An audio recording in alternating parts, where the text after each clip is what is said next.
Di sore hari itu, saat saya membuka Instagram, tiba-tiba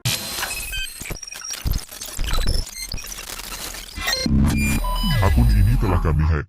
Buat kalian yang masih nonton mending pencet like-nya dulu dan subscribe channel ini biar gak ketinggalan video terbaru kami dan... Mas, bentar, lah kok malah... Gak usah banyak baca, aku cuma pengen lihat alur filmnya. Iya mas, iya. Jadi begini ceritanya, kok malah ngamuk aneh-aneh.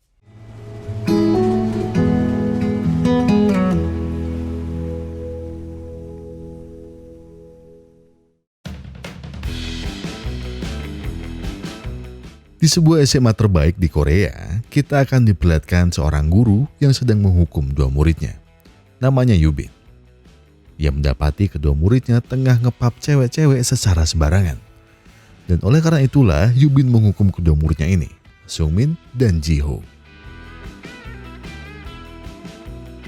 Setelah memastikan mereka tidak mengulangi lagi, Yubin menyuruh Jiho untuk kembali ke kelas lebih dulu. Sungmin yang saat itu statusnya adalah calon adik ipar Yubin pun merengek agar Yubin tidak mengadukannya kepada sang kakak. Apalagi sampai ayahnya tahu. Tapi sebagai guru yang teladan, Yubin pun memberikan nasihat bijak kepada Sungmin agar ia tidak mengulangi tindakan bejatnya itu lagi. Setelahnya, Yubin pun sedikit penasaran mengenai Jiho yang terlihat sangat pendiam. Ia pun mulai mencari data diri Jiho. Namun tiba-tiba teman Yubin menelpon. Namanya Sangbum. Lama tak bertemu, Sangbum pun mengajak Yubin untuk joget-joget dan menghabiskan waktu di tempat dugem. Namun karena Yubin ini udah mau nikah, sekuat tenaga Yubin menolaknya. Tapi Sangbum bilang, ada barang bagus loh. Yubin pun akhirnya tergoda untuk joget-joget malam itu. Tapi ia bilang kepada Sangbum, hanya joget, minum, terus pulang. Tapi tiba-tiba dering telepon Yubin berbunyi. Dan itu dari tunangannya, Sunny. Yubin pun langsung kelabakan karena takut sang tunangan tahu kalau dia masih aja nakal. Segera Yubin lari ke Indomaret terdekat. Terus pura-pura lagi ngecil di sana. Sayangnya Sunny tidak mengangkat teleponnya lagi.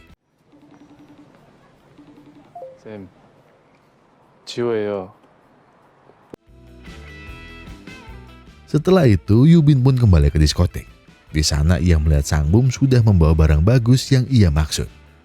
Yubin pun segera masuk ke dalam ruang VIP itu. Dan benar saja, neiki barang bagus tenan, cok. Ya, maksudnya gelasnya.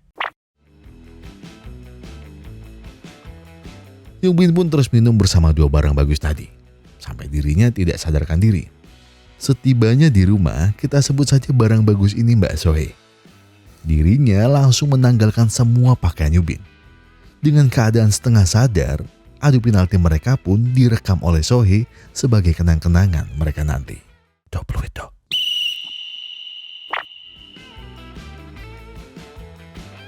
Pagi harinya, Yubin pun dibuat kaget dengan kedatangan tunangannya yang mendadak. Ia pun segera membereskan kekacauan adu penalti semalam. Dengan raut wajah yang deg-degan, Yubin pun mempersilahkan Sunny untuk masuk rumahnya.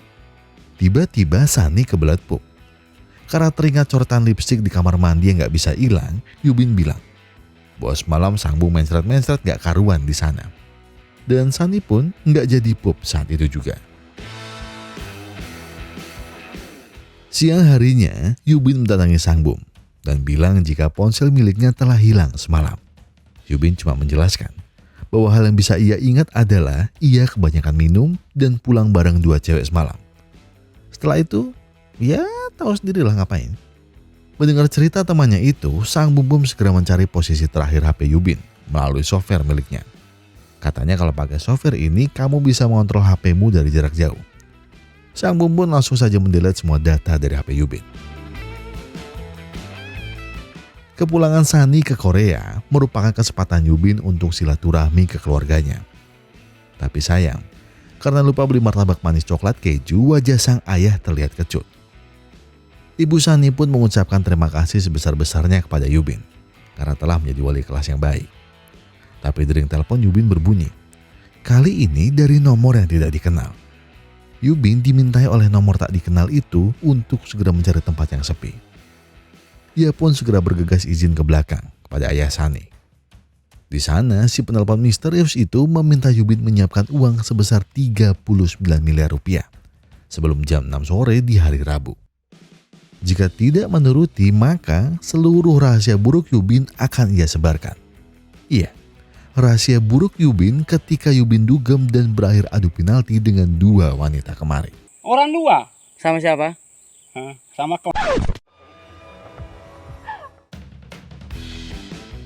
Dihantui rasa cemas, Yubin segera mendatangi Sang Bum untuk curhat dan meminta bantuannya. Sang Bum pun bertanya, apakah ada orang yang akhir-akhir ini mengikutinya? Tiba-tiba Yubin malah teringat kejadian 7 tahun yang lalu dengan seseorang yang bernama Gayong. Ia teringat saat itu Yubin dan Sang Bum sepakat iuran. Yubin 38,1 miliar dan Sang Bum 9 juta. Uang itu mereka cairkan dari pinjol sebagai uang damai kepada Gayong, yang video pribadinya sempat Yubin dan Sang Bum sebarkan. Sepertinya karena hal itulah Gayong kini ingin membalaskan dendamnya kepada Yubin. Mereka berdua pun segera mencari tahu di mana dan bagaimana kondisi Gayong sekarang.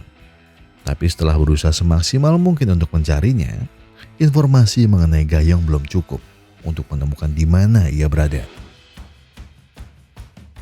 Saat sesi fitting baju pengantin, pikiran Yubin tidak bisa fokus sama sekali. Tiba-tiba saat sedang berbincang dengan Sani, telepon Yubin berbunyi lagi. Kali ini Sani yang mengangkatnya. Terdengar suara misterius itu memerintahkan Yubin untuk bawa uang yang kemarin yang ia minta ke tempat sampah dekat panti asuhan. 수요일 6시까지 5만 원권으로 3,300만 원 준비하세요. Keesokan harinya, Yubin dan Sang Bum segera menuju TKP. Sebungkus uang 39 miliar rupiah pun mereka masukkan ke dalam kotak itu. Menunggu dan menunggu. Tidak terlihat seorang pun datang untuk mengambil uang itu. Tiba-tiba Jio muncul dan mengagetkan mereka berdua. Ia bertanya, ada urusan apa Pak gurunya itu berada di lingkungan ini? Yubin pun menjelaskan bahwa ia di sini untuk bertemu dengan Sang Bum yang pura-pura, yang baru saja balik dari Amerika. Mendengar itu, Jio pun segera pamit dan pergi dari tempat itu. Sampai sore pun tiba, tidak nampak seorang pun datang mengambil uang. Tapi tiba-tiba, seorang tukang sampah datang untuk mengambil sampah yang ada di sana. Yubin dan Sang Bum segera meringkus pria itu. Saat plastiknya dibuka, ternyata uang di dalamnya sudah raib entah kemana. Sepertinya Yubin dan Sang Bum pun kecolongan kali ini. Dan mereka pun pulang dengan keadaan tangan yang kosong. Malam harinya, Yubin dan Sang Bum merencanakan strategi lain. Penelpon misterius itu sekarang meminta Yubin untuk mengirimkan lagi uang, namun dalam bentuk Bitcoin. Yubin yang sudah semakin muak pun memintanya untuk ketemu dan COD-an saja dan bertanya, apakah dia adalah Jun Gayong? Seketika, telepon itu mati. 대답해. 야! 야! Keesokan harinya di sekolah, pikiran Yubin semakin tidak karuan. Dia mulai teringat insiden dengan Gayong 7 tahun lalu. Saat itu Yubin meminta maaf karena telah menyebarkan video pribadi mantan pacarnya itu. Yubin bersikeras bahwa ia tidak punya niatan apapun dan hal itu terjadi begitu saja. Yubin lalu memberikan Gayong sekepok uang 39 miliar sebagai jalan damai mereka. Tapi apa yang bisa dilakukan uang saat situasi seperti ini? Apakah video itu akan hilang dari internet? Apakah wajah Gayong akan dilupakan sebagai wanita yang rusak? Apakah uang segini banyaknya bisa merubah takdir Gayong yang kini telah Yubin rusak?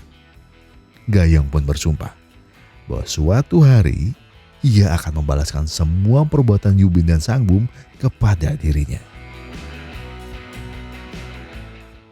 Lamunannya itu seketika terhenti. Di saat Sang Bum menelpon bahwa ia telah menemukan di mana Gayong berada. Dengan cepat Yubin segera menuju lokasi yang dibagikan Sang Bum, yaitu sebuah pemakaman umum. Iya, tidak salah. Gayong kini bekerja sebagai tukang gali kubur di sana. Yubin segera datang menemuinya dan bertanya, apakah semua teror ini berasal dari Gayong? Memang Gayong sangat benci dan dendam kepada Yubin. Karena ulah Yubin, hidup Gayong kini telah hancur. Namun Gayong bukanlah manusia murahan yang akan membalaskan dendamnya seperti itu. Gayong telah lama berdamai dan mencoba untuk memulai hidup yang baru.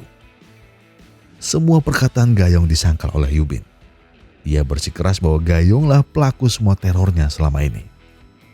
Karena malas untuk berdebat lagi, Gayong pun pergi dan bilang, jika Gayong balas dendam sekalipun, video dirinya akan terus ada di website itu.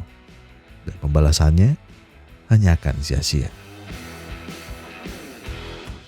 Tiba-tiba, suami Gayong datang dan langsung bertanya, apakah ini pria brengsek yang menghancurkan hidupmu?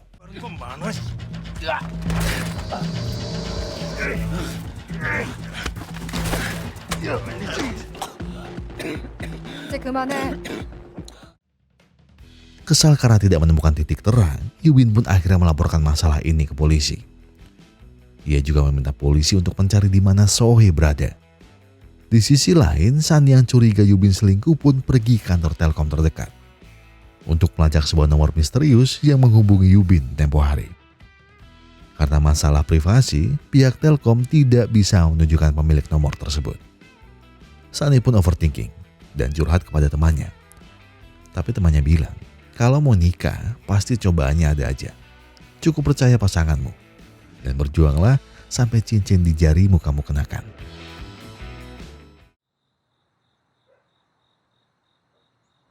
도유빈 선생님하고 무슨 일 있었는지. 아니요.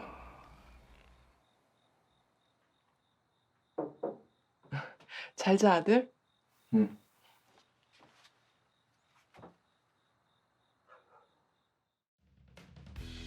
Keesokan paginya, semua guru diperintahkan Pak Kepsek untuk ngelis seluruh murid yang nilainya di atas rata-rata. Itu untuk didaftarkan ke jalur prestasi masuk kampus top di Korea. Yubin tidak terlihat menghadiri rapat tersebut. Bu Wita pun bergegas keluar untuk mencarinya. Karena melihat kejanggalan perilaku Jiho akhir-akhir ini, selaku wali kelasnya, Yubin pun ditanyai dengan detail oleh Bu Wita. Ia pun menjelaskan bahwa tempo hari dirinya memang telah menghukum Jiho dan Sungmin karena kedapatan ngepap cewek-cewek secara random. Yubin juga menjelaskan bahwa tindakannya itu demi kebaikan diri Jiho dan Sangmin. Namun Bu Wita menyayangkan tindakan Yubin yang main hakim sendiri. Seharusnya hal seperti itu disampaikan kepada komite sekolah, bukan langsung diadili begitu saja. Di sisi lain, Jiho yang OTW berangkat sekolah itu mampir sebentar di Indomaret terdekat dengan membawa sebuah kotak misterius dan berniat mengirimkannya ke sebuah tempat. Saat pelajaran, Jiho juga meminta izin kepada gurunya untuk WC karena udah gak tahan. Tapi yang dilakukannya malah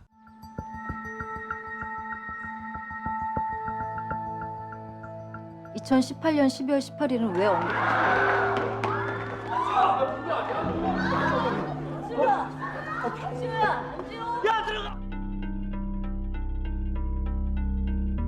seisi sekolah pun dibuat terkejut dengan tindakan Jiho. Segera Yubin membawanya ke rumah sakit. Di sana Pak Kepsek pun menanya Yubin, apa yang sebenarnya terjadi dengan Jiho? Murid jenius yang selalu ranking 1 itu di semester ini hanya finish di peringkat 50. Selaku wali kelas harusnya Yubin tahu akan hal itu, ucap Pak Kepsek. Yubin yang kebingungan hanya bisa diam dan pergi meninggalkan tempat itu. Beberapa hari berselang, pihak kepolisian pun mendatangi kediaman Yubin untuk membantunya melacak sumber telepon itu berasal. Kali ini si penelpon misterius bilang pada Yubin, bagaimana rasanya berada di situasi yang buruk itu. Ia pun menambahkan bahwa hidup Yubin sekarang telah game over. Telepon pun tertutup secara tiba-tiba. Namun para polisi telah mendapatkan asal telepon tersebut. Kepala detektif yang bernama Jiho ini pun sedikit curiga dengan gelagat Yubin. Ia pun bertanya, apa yang dimaksud dengan situasi buruk? Apakah masih ada hal yang Yubin rahasiakan dari pihak polisi? Dan Yubin hanya diam dan menjawab bahwa ia tidak tahu apa yang penelpon itu maksud.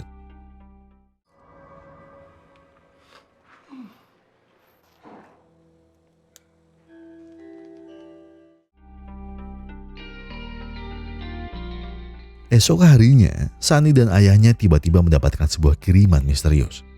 Setelah dibuka, ternyata hal tersebut adalah video rekaman Yubin yang tengah adu penalti dengan 2 gadis malam itu. Jelas saja dua orang bodyguard tiba-tiba mendatangi Yubin yang sedang berada di sekolah.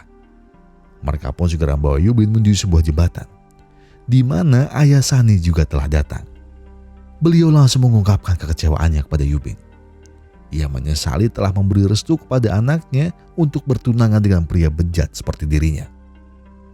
Tanpa ampun, ayah Sani memerintahkan para bodyguardnya untuk membuang Yubin ke sungai di bawahnya. Dengan penuh ampun dan penyesalan, Yubin meminta maaf dan mengakui semua kesalahannya. Tapi itu semua sia-sia.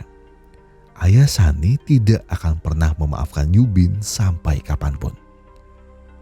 Ayah Sani juga bertanya, selain video adu penalti Yubin dengan dua gadis murahan itu, apakah Yubin pernah merekam adu penaltinya dengan sang anak?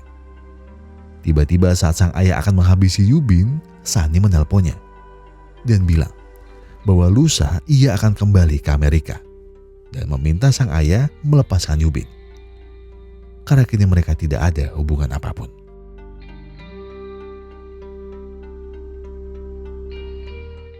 Yubin terlihat begitu stres dan depresi. Impiannya memiliki hidup yang indah pun telah sirna. Ia kini menyesali semua perbuatan yang pernah ia lakukan dahulu.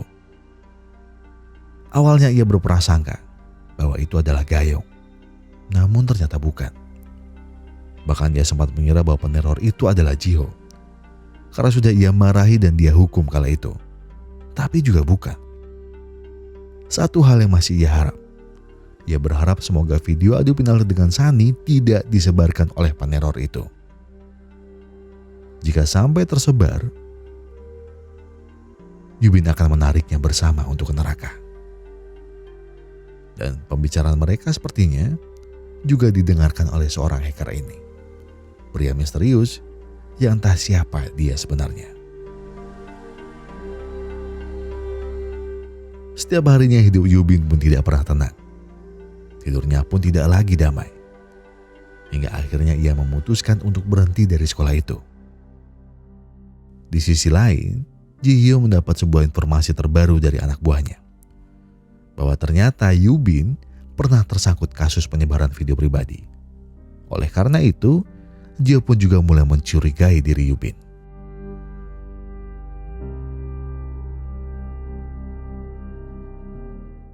Bu Wita yang terkejut dengan pengunduran diri Yubin pun mengajaknya makan di sebuah angkringan. Di sana ia menyesalkan apa yang telah terjadi kepada Ji-hyo. Tapi ini semua bukanlah salah Yubin. Namun di tengah pembicaraan itu, tiba-tiba si hacker peneror ini menelponnya kembali. Lagi dan lagi, si hacker ini mencaci dan menghina Yubin. Apakah hidup Yubin sekarang sudah seperti neraka? Ucap hacker itu. Sesaat setelah menutup telepon dari hacker sialan itu, Yubin melihat sebuah brosur dengan foto wanita yang tampak tidak asing baginya. Segera Yubin berlari keluar mencari orang yang menyebarkan brosur tersebut. Pria itu menjelaskan bahwa ia hanya bertugas menyebarkan dan kurang tahu menahu mengenai wanita di dalam foto itu. Tapi yang jelas mereka hanya comot foto itu dari sesi live streaming sebuah akun YouTube bernama Buing Buing.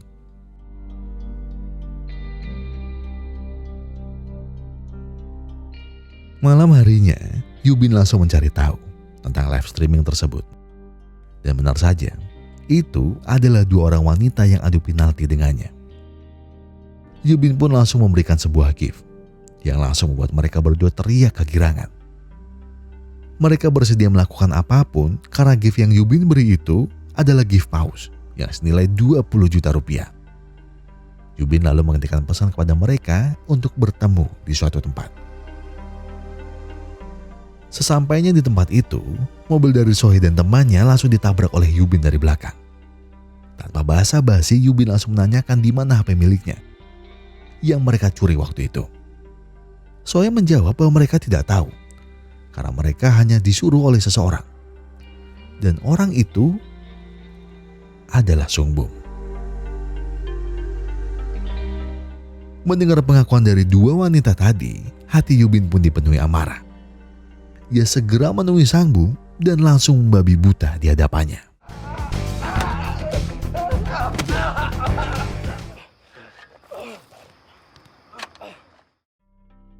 Di saat Yubin akan menguburnya hidup-hidup, Sangbum mengakui bahwa orang yang telah mencuri uang dari tong sampah kala itu adalah dirinya.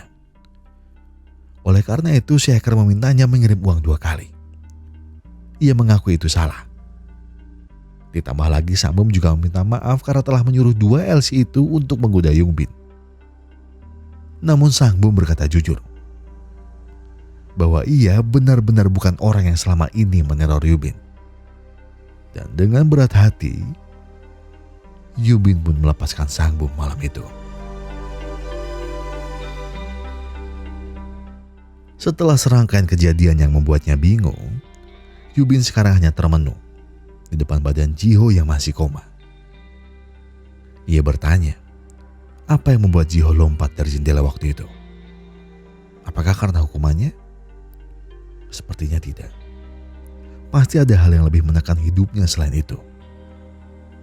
Dan tidak lama berselang, ibu Jiho pun masuk. Yubin bertanya, apakah sikap dan perilaku Jiho berubah akhir-akhir ini? Dengan hati yang masih berat, sang ibu bercerita. Akhir-akhir ini, anaknya sering sekali mengurung diri di kamar. Selain itu, setiap harinya, Jiho selalu terlihat terburu-buru untuk menjawab pesan dari seseorang. Begitu ibunya bertanya kepada Jiho, ia hanya bilang bahwa tidak ada apapun yang terjadi. Yubin lalu lanjut bertanya, apakah ia boleh mengakses ponsel milik Jiho? Ibunya bilang dengan jujur bahwa sejak insiden itu, HP milik anaknya tidak ditemukan. 부탁드릴 게 있습니다. 무슨 부탁이요?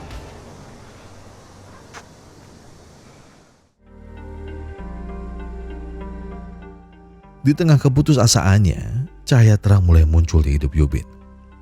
Dia sadar bahwa dirinya bukanlah orang yang baik. Bahkan ia merupakan pendosa yang sangat hebat. Tapi itu dulu. Sekarang ia memantapkan dirinya untuk benar-benar berubah. Ia ingin lepas dari masa lalunya sebagai orang yang brengsek. Makanya, ia memantapkan diri untuk mengakhiri ini semua. Ia dan Sangbum pun melancarkan aksi mereka. Mereka berdua sadar bahwa HP milik Yubin masih disadap oleh hacker itu. Dan oleh karenanya, Yubin sengaja mengaktifkan HP-nya lagi untuk mengelabui si hacker. Ia dan Sangbum menemui Bu Wita dan memintanya membacakan alamat di mana HP Jiho berada. HP yang berisi rahasia tentang siapa pelaku teror ini sebenarnya. Dan benar, malam itu si pria misterius ini datang ke tempat yang dibacakan oleh Wita di telepon. Segera ia mencari di mana letak HP milik Jiho tersebut. Yubin pun mulai muncul dari rak buku dan bilang bahwa ia telah masuk dalam jebakannya. Yubin bilang, beberapa waktu terakhir Jiho berubah menjadi anak yang lebih pendiam. Bahkan semua nilainya juga hancur. Dari banyak orang di sekolah, tidak mungkin Jiho memiliki teman lain selain Sungmin. Pria yang selama ini meneror Yubin ternyata adalah Sungmin, adik dari Sunny. Ia mengungkapkan pada Yubin, apakah Yubin sudah puas merasakan neraka yang ia buat itu? Itu setimpal. Itu sangat setimpal dengan kebrengsekan Yubin kepada kakaknya. Sungmin juga tahu bahwa di dalam HP Yubin juga terdapat video pribadi mereka. Selain itu mengenai Jiho, Jiho memanglah bocah ingusan yang pendiam, tidak punya teman dan sangat bodoh. Saking bodohnya, demi memiliki teman, ia mau Sungmin perintah untuk live streaming tanpa busana dan berakting seperti perempuan di depan kamera. Hal itulah yang selalu Sungmin gunakan untuk mengancam Jiho selama ini. Jiho hanyalah bidak catur untuk Sungmin, untuk membantunya di pelajaran, untuk menjadi pesuruhnya, untuk menuruti semua kemauannya, termasuk foto cewek-cewek yang membuat mereka berdua dihukum Yubin. Karena terlanjur basah, Sungmin pun berniat menyiarkan momennya kali ini ke dalam live streaming deep web. Ia pun meminta semua penonton untuk taruhan. Siapakah yang akan hidup setelah pertarungan terakhir ini? Yubin yang belum siap itu pun terkejut dengan serangan Sungmin.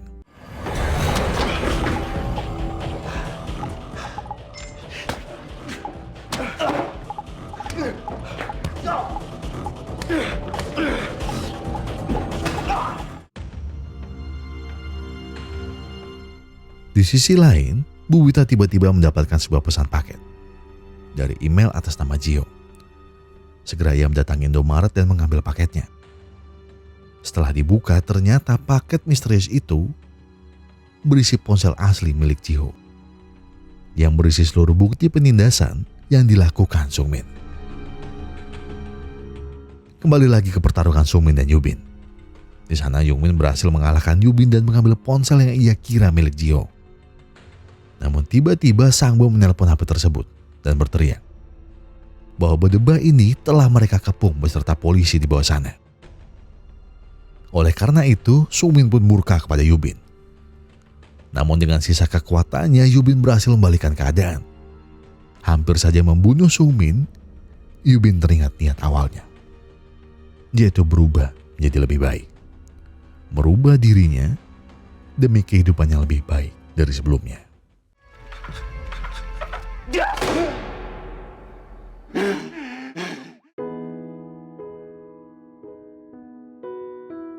Kini, Sungmin telah diringkus oleh pihak kepolisian.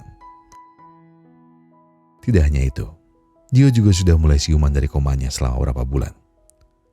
Senyum manis pun terpancar dari wajahnya. Yubin pun berterima kasih kepada Bu Wita karena telah membantunya meringkus dan menghentikan tindakan Sungmin. Tanpa adanya Bu Wita, mungkin semua ini tidak akan berjalan lancar. Beberapa bulan berlalu, Yubin menyempatkan diri menjenguk mantan anak didik serta mantan calon adik iparnya itu.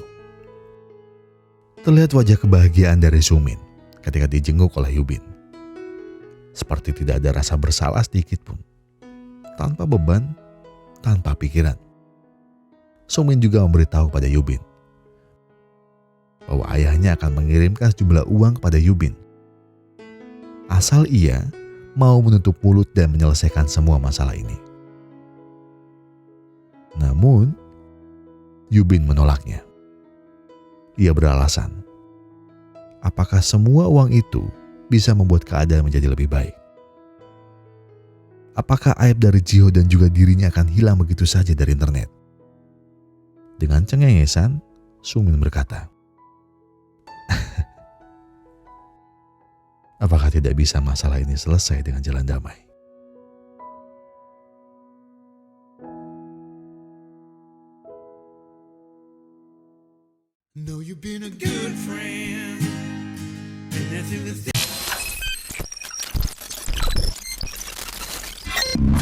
Udah selesai nyeritainnya. Udah mas, udah. Ya udah buruan kasih kata-kata motivasi dari Lek Bagong. Bentar mas, Cepat. logatnya makin mirip Lek Bagong ya. Yaudah gini, sebelum masuk ke segmen quotes atau kata-kata Lek Bagong, saya ingin sedikit menyampaikan bahwa film ini sangat relate dengan kehidupan kita. Sangat relate. Bahkan Lek Bagong pun punya sebuah pesan yang penting. Penting banget. Penting buat kalian yang kalau pacaran terus direkam-rekam, ayo hati-hati. Yang rugi kamu loh mbak, pacarmu enggak. Kalau bisa malah gak usah aneh-aneh. Acungkan jarimu dan bilang kepada dia, isi dulu jari manisku, baru kau isi dalam perutku. Jangan main tembak-tembak aja mata.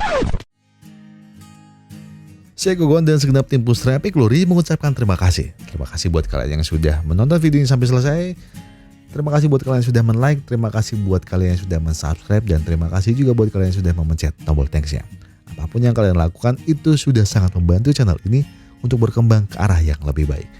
Dan ingat, kami punya beberapa sosial media yang belum aktif. Sekali lagi, belum aktif bukan tidak aktif ya di situ. Saya sering kok buka-buka IG cuma mau ngapain, orang yang di follow cuma Coach Justin sama Harry Maguire. Hiburannya cuma dua itu dia. Ya salah ngomong. Ya, itu dia. Pokoknya kami ada sosmed dan itu belum aktif yang sedang kami usahakan. Jadi ada Instagram, ada TikTok, ada Facebook, dan yang terakhir ada LinkedIn. Buat apa LinkedIn? Ya, kami lagi nyari orang buat ngurus sosial medianya. Tolong. Siapa tahu ada yang berminat. Siapa tahu ya bisa bantu bikin konten atau bisa ya Sebenarnya Lek Bagong, Pru Daud dan Widodo aku udah minta ngerjain, cuma ya susah. Mereka lebih milih ngechat jalan daripada ngurus begituan. Aduh, emang susah ngobrol sama orang sini. Ya Allah, adekku yang ngawur ya. Ya udah, saya udah terlalu panjang ngomongnya, tapi saya cuma pengen bilang ke kalian bahwa kalau kalian lagi ada masalah dan kalau itu berat banget, sebentar, ambil waktu buat diri kalian sebentar. Duduk yang tenang, tarik napas dalam-dalam, buang. Tenggak kopinya, ambil koreknya dan sebatin aja dulu. Know you've been a good friend, and that's in the thick and thin.